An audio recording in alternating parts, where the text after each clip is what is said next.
Video کے ساتھ حاضر ہوں. پہلے وہی ریکویسٹ کہ please try to subscribe the channel.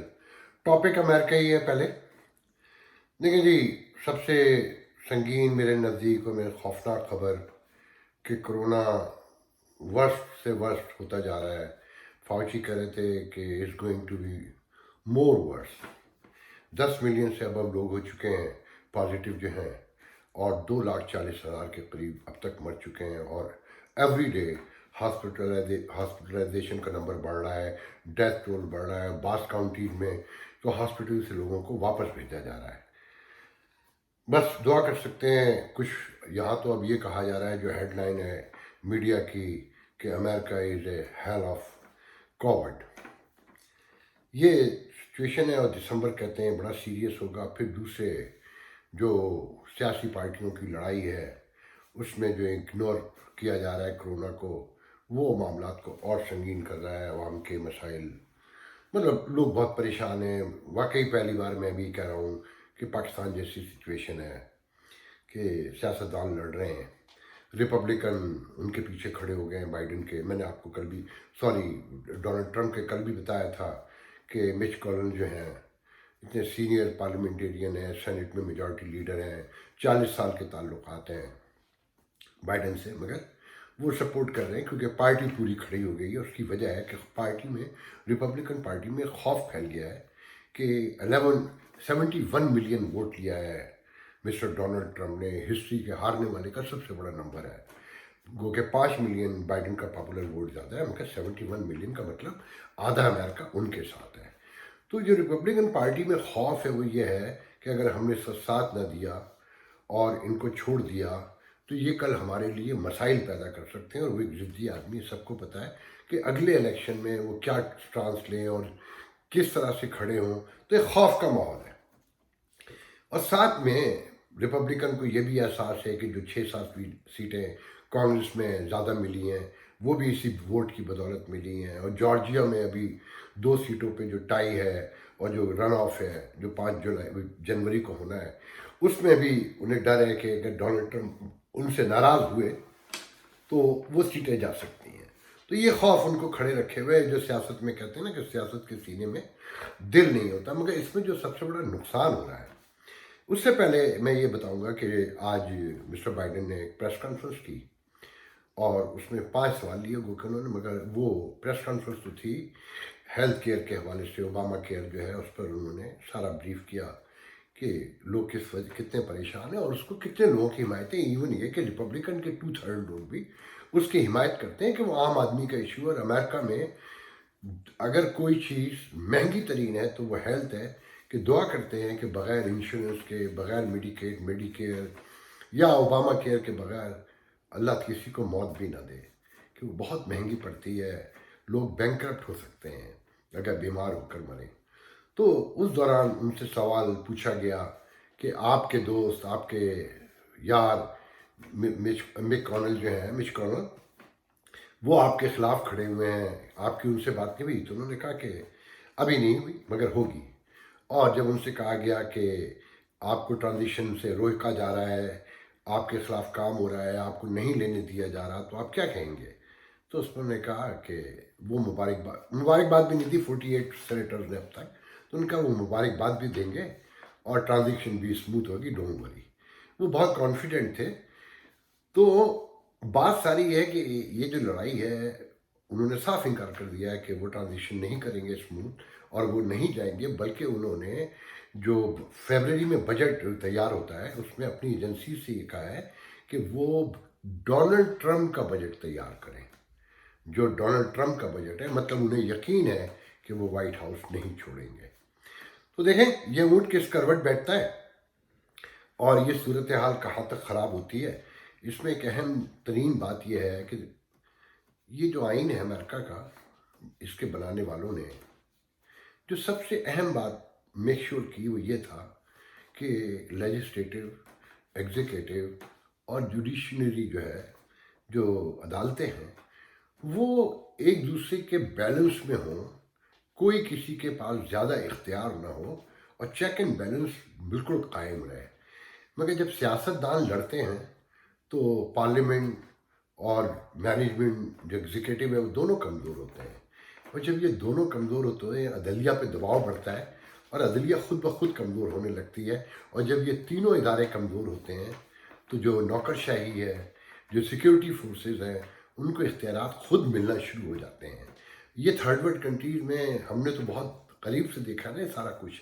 تو مجھے ڈر یہ ہے کہ اگر یہ اسموتھ ٹرانزیکشن نہیں ہوگی، سیکیورٹی ایجنسیز کو مداخلت کرنا پڑی، عدلیہ کو جو مداخلت کرنا پڑے گی، وہ سارا کچھ جو ہے اس سے ایگزیکٹو کو، لیجسلیٹو کو کمزور کرے گا.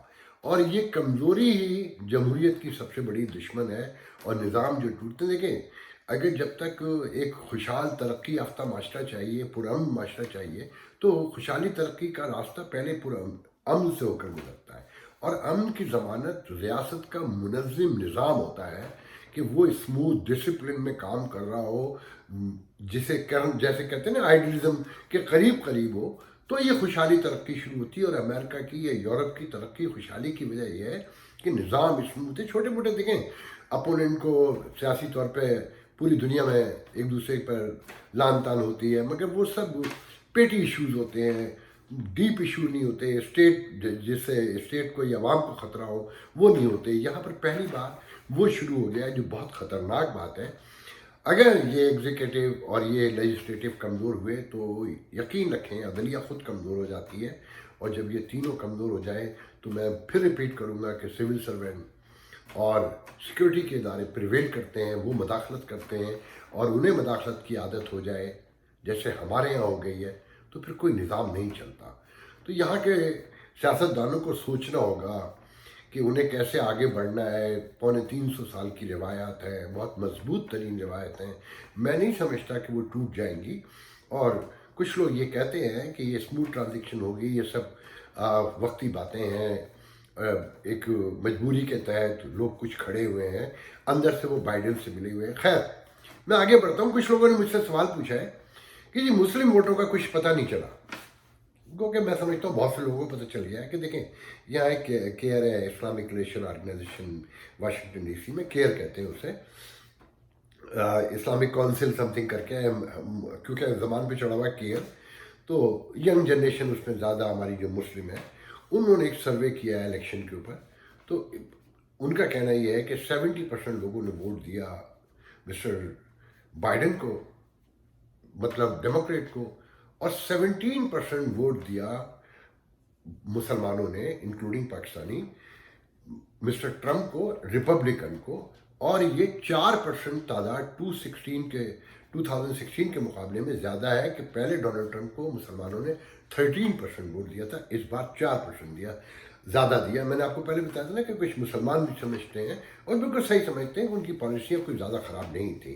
مگر جہاں میں اس وقت بیٹھا ہوا ہوں ٹیکساس اسٹیٹ میں، یہاں مسلمانوں نے 35% ووٹ جو ہے وہ ڈونلڈ ٹرمپ کو دیا کہ یہ ریڈ اسٹیٹ ہے.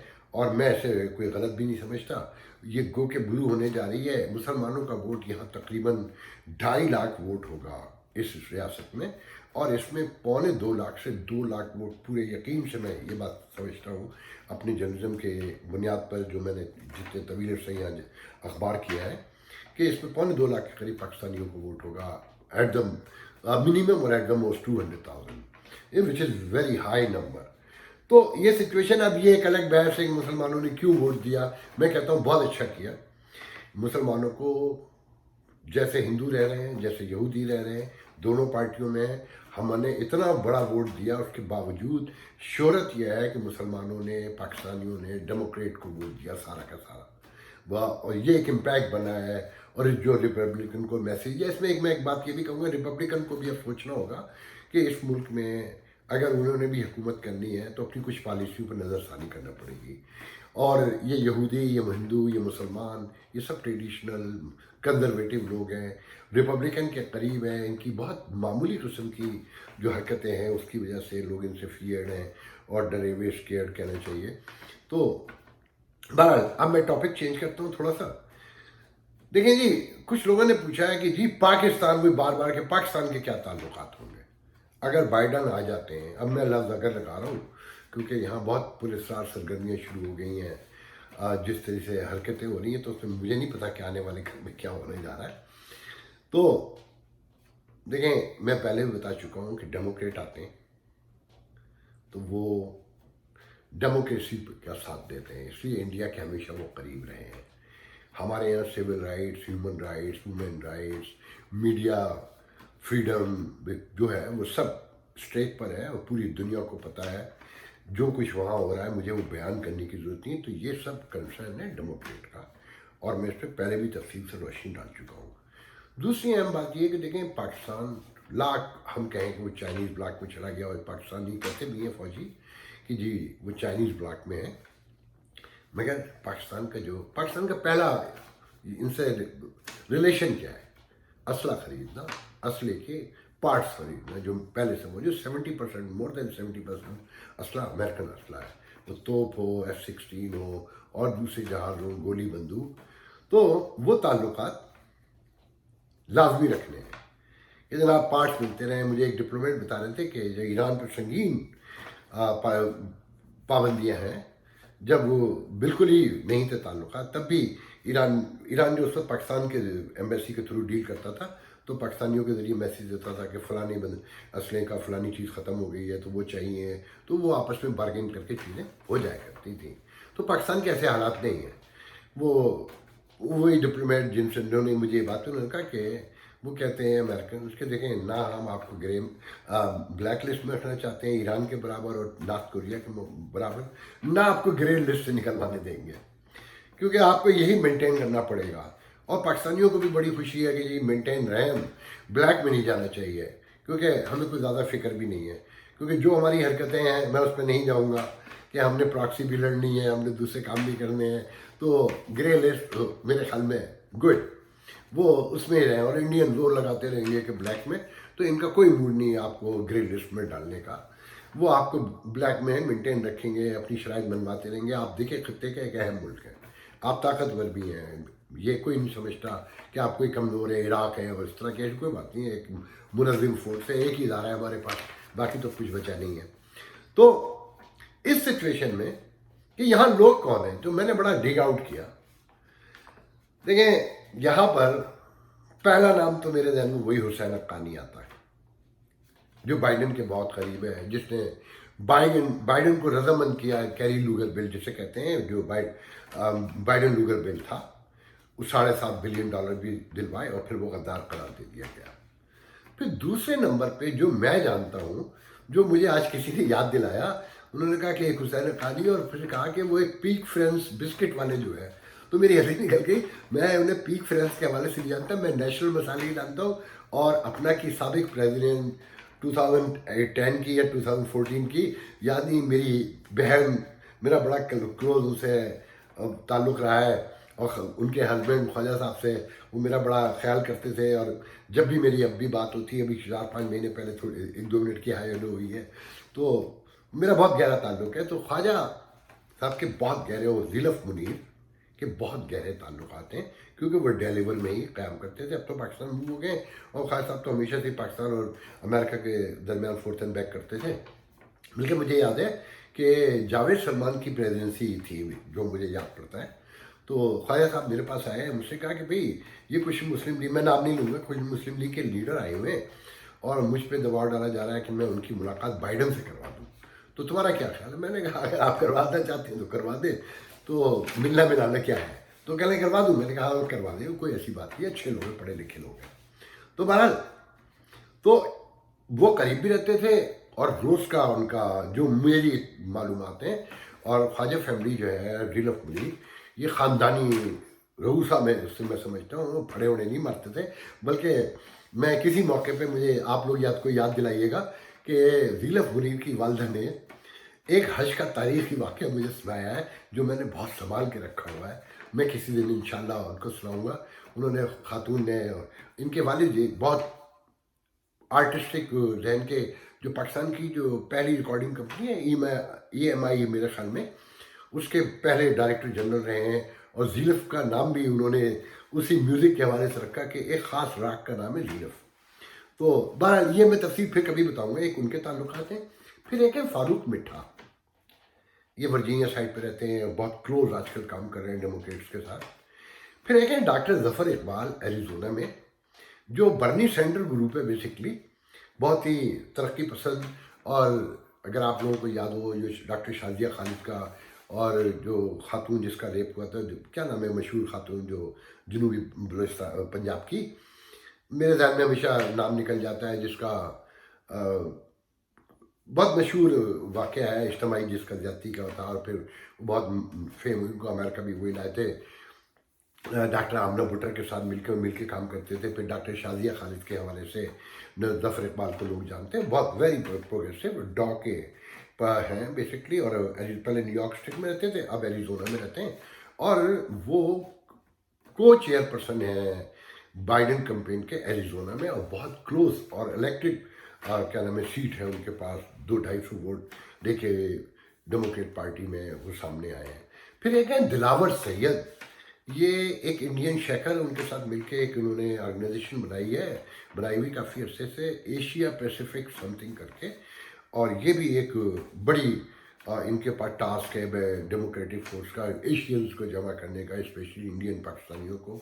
तो ये भी बहुत करीब बताए जाते हैं। और फिर डॉक्टर आसिम महमूद हैं, जो कामला हैरिस की प्रेसिडेंशियल कैंपेन के को चेयरपर्सन थे, और उनके इंतहाई करीब तरीन थे, बहुत पुराने डेमोक्रेट हैं। और बहुत सारे जो पाकिस्तानी आज पॉलिटिक्स में हैं वो डॉक्टर आसिम महमूद की वजह से हैं, जो वो अपने मुंह से इकरार करते हैं कि हमें अमेरिकन पॉलिटिक्स जो है डॉक्टर आसिम महमूद ने सिखाई, जिनको तमगे इम्तियाज़ भी मिला है पाकिस्तान से, और जो बहुत क्वाइट से आदमी और आजकल मीडिया से बहुत दूर रहते हैं।